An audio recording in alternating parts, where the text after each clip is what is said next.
Well, hello friends, Coach Bob with you today, and today we're going to be talking about Daytona Bike Week. Now, when I say Daytona Bike Week, this could be Sturgis Motorcycle Rally. This could be any large motorcycle gathering. It just happens to be Daytona Beach Bike Week. All right, so I don't want you to think that I'm picking on Daytona. I obviously go over there every year, twice a year as a matter of fact, to go to their motorcycle rally. But any motorcycle rally has these types of things going on. Also, a lot of these things, when we talk about them, they're really highly weighed upon on the opinion side of things. So these are my views, these are my thoughts, these are my opinions. You can disagree with me, and that's okay. Share your comments down below because your opinion matters.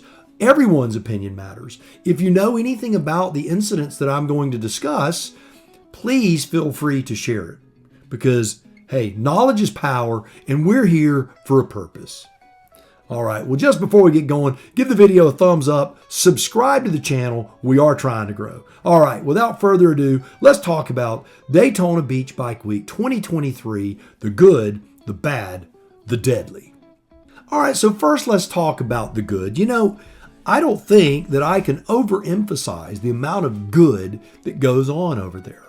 The people that I meet, the friendships that I make, the beauty of the motorcycles, the gathering of like-minded people that care about riding motorcycles and love the brotherhood and the sisterhood. It's a wonderful thing. You know, I got to go over this year with my daughter. It was her first bike week, and to see it through her eyes and to see the passion and the fire that it gave her about this beautiful thing that we know as motorcycling is a wonderful thing. To talk about people from a diverse group of backgrounds of why people ride and what people ride and their experiences, man, there's a lot of good.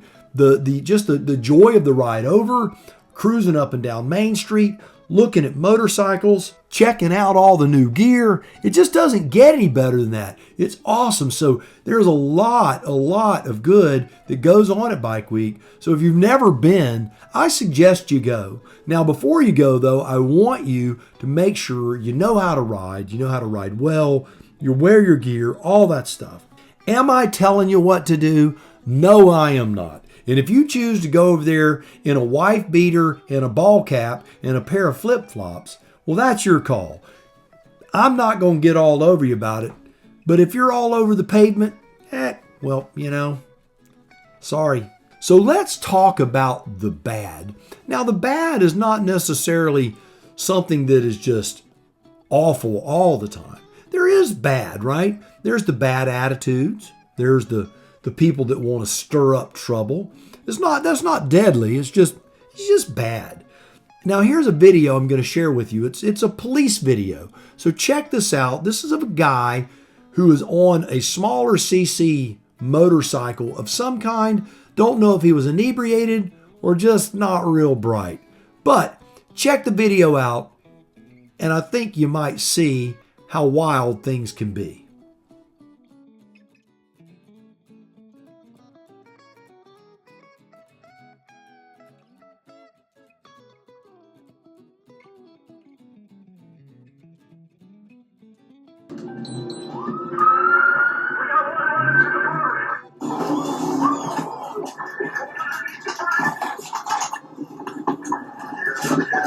Sheriff, get on the ground! Do it now! Get on the ground! Yes, sir. Hands, I'm hurt. I'm not hurt. Put your hands behind your back. Shut up! Yes, sir. Idiot! I know. Yeah, you know. Stay on your Sir, belly. it's on my leg. Stay on your belly. Yes, sir. Oh, my God. Sir, you got to hold my right That leg up. rescue coming to you. Yes, sir. That was dumb. You think? Then he tried to run. Now he's Yeah. his legs back. Oh, yeah. Ran just fine. On B Street? Yeah. Look at it. Are you not kidding me? Yeah. Seems like you ran pretty good from there to here. But it hurt. You know how your leg doesn't hurt? You don't run from the cops and crash your bike. That's how it doesn't hurt. Good, but I'm in pain right now. So, well, don't run from the sheriff's office. Then you won't crash your bike. Funny? No, I don't think it's funny. I think it's incredibly stupid, but... I'm with a group of people. They all kept going. And What you am I ran supposed to too. do? Crash. And then you ran started to to the run all the way over here. We're being chased by 12 cops in the middle You of were... No. What am I supposed to do? Stop and figure out why we're chasing Hold you. All right. Pretty hard to believe that someone would run from the police like that and then run through a red light, flip the guy off, right? Then he gets hit by a car and he tries to run. He actually gets up and starts to run from the police. It's crazy. It's crazy. And then he has excuses why it's the policeman's fault, not his. You know, that's the bad side of it. You get people, they get this mentality that they're with a group and they can do whatever they want. And the police presence over there has really done a good job at squelching that kind of behavior. It obviously still goes on, but just understand that kind of behavior goes on. That's the reason when I'm over there at night, when things start getting crazy, I'm in my hotel room. I just don't want to be around all that. Just quite honestly, most of the fatalities occur at night. Most of your insane behavior occurs at night. And honestly, I'm just a little too old. I don't really care to be around all that. It's okay in small doses. You know, if a friend invites me out to hang out with them, I'll obviously go out and look at the craziness. And there are times I want to see it. But for the most part, I'm getting a little long in the tooth for that kind of stuff. So the bad does go on. Just be careful. Be around the right people. If the hairs on the back of your neck start to stand up, run. Get away from it. Something bad is about to happen. So we've talked about the good and we've hit on the bad. Let's talk a little more about bad. This is not necessarily deadly yet. This was after the first 5 days of Bike Week. So this number was up. Fatalities were down, but this number was up. As of week 1, 69 people had been to the hospital with injuries. So that's a bad thing. They had not died. No one died yet. Everything was fine. But that number was up from the preceding year. Last year it was 64, so it's 5 over that. And the year before that, the number was only 37 at this point. 20 of those 69 injuries were severe trauma. So we're talking really dangerous stuff. Badly broken bones, head injuries, that sort of stuff. Things that are life-threatening, that are severe trauma, but no fatalities. So that number was up, and that's high. When you start talking about limited resources and emergency rooms in an area that really isn't used to that kind of thing, that's a big deal. So now let's talk about the deadly. All right, the deadly. You know, every year I talk about this, and I want to talk about the numbers, right? Because the death by year I've found very interesting. This year, 5 people died. Last year, 5 people died. The year before that, 8 people died. The record was in 2006. 15 people died. There were 2 years, 2016 and 2015. Not a single person died those 2 years. Those were really, really good years. I want you to understand that these numbers indicate something, though. To see these numbers spike and then gradually come down is a good thing. And we can attribute that to education of community people. They are constantly bombarded with signs and commercials about motorcycles and look twice, save a life, be prepared for delays, be patient, do this, do that, stay home at these types of times, avoid these certain areas. So the community itself of Daytona Beach is trying their best to work around us as motorcyclists so that we can enjoy Daytona Bike Week. You know, there's a rumor going around that Bike Week, due to a lot of real estate that was sold up and down the strip, that Bike Week is going to be canceled. The city fathers, if you will, have said that Bike Week will continue. Although sales were down 20% this year in certain areas, attendance was up. So people were there, they were spending a little less money. But I'm going to tell you, the money was still flowing, and Daytona Beach needs Bike Week. They need Bike Week. It's a huge source of income for them. I don't think Bike Week's going anywhere, but I've gotten several emails from folks, and I had read a document that said all of this. It was just a big news article that basically said that this property had been sold and that they plan on keeping it going.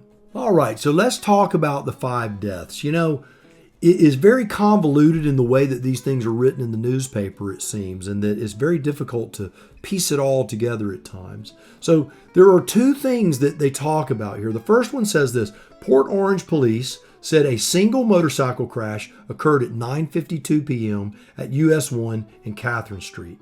The motorcyclist, a man, was not immediately identified, pending notification of the family. So that's crash number one. We know it was one motorcycle. That's all we know. Then, early Tuesday morning, a 22-year-old motorcyclist from Ohio was killed in a crash at 3 a.m. The passenger on the motorcycle, a 20-year-old woman from Daytona Beach, suffered minor injuries, Florida Highway Patrol investigators said. So, again, both single vehicle accidents. So we know right there, and we've talked about this on this channel, most accidents that occur on motorcycles are single vehicle accidents. In other words, the motorcycle itself, it wasn't someone running over them. It wasn't a car T-boning them. It wasn't a head-on collision. It wasn't this. It was one motorcycle. We also know that of those single vehicle motorcycle accidents, there are two primary causes normally. One is speed, and the other is alcohol. And then there is the third one, speed and alcohol. Now, could it be something different than that? It could. It could be oil in the road. It could be a dog running out in the road, a deer running out in the road. But understanding that most of the fatalities that occur on motorcycles involve just the motorcycle, we see here that 2/5 of the motorcycle accidents that killed anyone were single motorcycle. So when you're riding, be careful. Pay attention to what you're doing. Don't take the turn too fast. If you're drinking at all, don't ride. Just don't ride. Sleep it off. Wait it off. Do what you got to do. Hang out with your buddies for a few hours.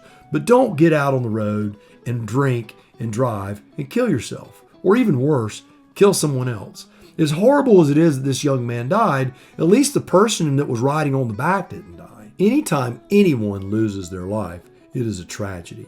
All right, accident number 3. Accident number 3 was in the middle of the day, right? 2:09 p.m. at State Road 100 and Bulldog Drive, according to Florida Highway Patrol. A 68-year-old man from Murfreesboro, Tennessee, was riding his motorcycle westbound on State 100 in the right lane. An 18-year-old Palm Coast man was driving an SUV eastbound. You know what's going to happen. Preparing to make a left turn on the Bulldog Drive. The driver of the SUV failed to yield and turned into the motorcycle's path, which struck the SUV's right side, according to Florida Highway Patrol. The driver of the SUV was not injured and was wearing a seatbelt. Officials say the motorcyclist was wearing a helmet. Understand, this is the tragedy of riding anytime, is someone can turn in front of you and it can take your life. Now, we know this as a motorcyclist. When you're riding in high traffic areas and you see these people pulling up, getting ready to make a left turn, we don't know how close it was. We don't know how fast anyone was going. There were no details about that. So we're certainly not going to cast any aspersions to a gentleman who died on a motorcycle. We're not going to do that.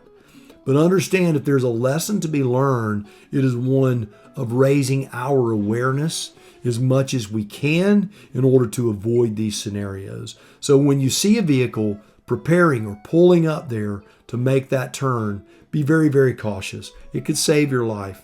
It's tragic that this gentleman lost his life. I mean, he went to Bike Week to have a good time, and he didn't go home. Now, death number 4, this one is a horse of a different color. Now, I'm not gonna give names, even though they give names in the article. A Daytona motorcyclist fled from a traffic stop on Sunday night at high speeds and crashed shortly thereafter, dying from his injuries, Volusia Sheriff's deputy said. The deputy followed this 21-year-old gentleman and eventually caught up to him and discovered he had crashed at Saxon Boulevard and Lydia Drive in Daytona. The deputies say that they attempted to stop this gentleman after they ran a stop sign at Renton Street and Providence Boulevard, and the motorcycle sped off. It was a Suzuki. When the vehicle took off speeding, it said that the deputy deactivated his emergency equipment and drove at a normal speed. In other words, in high volume of traffic like that, these deputies are taught not to drive at 90 miles an hour down the road around a lot of motorcycles because you'll end up killing a lot of people. So this deputy slowed down, and as he advanced to that location, it says that the motorcycle had collided with a vehicle. The gentleman was unconscious in the roadway. Deputies performed CPR on him, but he died at the scene. And it said that the rider was wearing a helmet. Now, there again, we know that of 2 of these accidents, that at least 2 of them were wearing helmets. Accident number 5, we don't have any information on at all. But let's talk about what we do know. We know that 3 of these accidents were more than likely avoidable. 2 of them that involved 1 person and 1 that ran from the police. Not to mention the video where the guy walked away from it. He ran from the police. It's a miracle he didn't die. And then you have the other that was T-boned, and the 5th fatality, we don't really know what happened. When you ride, watch your speed, don't drink, but always be super vigilant of your surroundings. Motorcycles don't stop on dimes. And when we're going fast, they won't even stop on quarters. It's just the way it is. Every year, Bike Week, when I go over there, I know that I'm going to have to be super cautious about what's going on. The drinks are flowing. The fun is at a super high state. Everybody's there. Everybody's wanting to have fun and be silly and goofy and take pictures and all that. And more than likely, there's going to be someone in that crowd that's not going to go home. My goal is that it not be you. I don't want it to be anybody, but if you're on the other side of this camera and you're listening to my voice, please, when you go to motorcycle rallies, make sure that you know how to ride. I talk about skills a lot on this channel. Now, I ride a CanAm Spyder when I'm over there. So the idea of me being able to handle the motorcycle at slow speeds, it's easy for me. I don't have to put my legs down. I'm not dealing with balance issues. But I also ride 2-wheel motorcycles. I take my motorcycles into parking lots. I work on slow speed maneuvers. I work on jumping down off of a curb, driving up over a curb. I work on these skills because those are things you need to know in order to be safe. You need to be able to avoid things. And sometimes that means hitting a culvert or hitting a sidewalk or a log or whatever, or a lawn chair that's fallen out of a truck, or being able to avoid it or not being able to avoid it. Understanding braking performance on your motorcycle, how fast it will stop, how fast it won't stop. All of these things, scan, all of it. Put it all together. Go out and practice and get better, become a better rider, become a safer rider. Know the capabilities of your machine, whether it's a Spyder, whether it's a Slingshot, whether it's a Hayabusa or a Ducati or a Harley Davidson. It doesn't matter. Know what your motorcycle will do. I want you to be safe. And again, anything that I've said in relation to these articles, there is no disrespect to suffering families out there where these people have died. It is hard when you lose someone you love. And I don't want to make lightly of it, and I don't want anyone to take it lightly. Even the people that run from the police, I don't want them to die. I want them to be okay. Maybe they should, get a ride in the back of the police car in handcuffs, but I don't want them to die. It's very, very sad. I hope this video wasn't a downer to you, but it's always good to know what goes on at these rallies. What I observe when I'm at the rallies is a lot of inexperienced riders, a lot of dragging feet, duck walking as we call it, that sort of stuff. People that don't know how to stop, they don't know how to start. I see a lot of stalling at red lights, a lot of issues, people not looking where they're going, looking at their cell phone. I actually see people riding down the road, holding a cell phone, videoing and looking like this, looking to see what their cell phone is taking a picture of. Don't be that guy. Don't be that guy. All right. Well, until next time, do me a favor. I want you to go out, buy the motorcycle of your dreams, eat right, take care of yourself. And remember, if you're not having fun, you are doing it wrong. Now you go seize the day, and I will see you on the road real soon.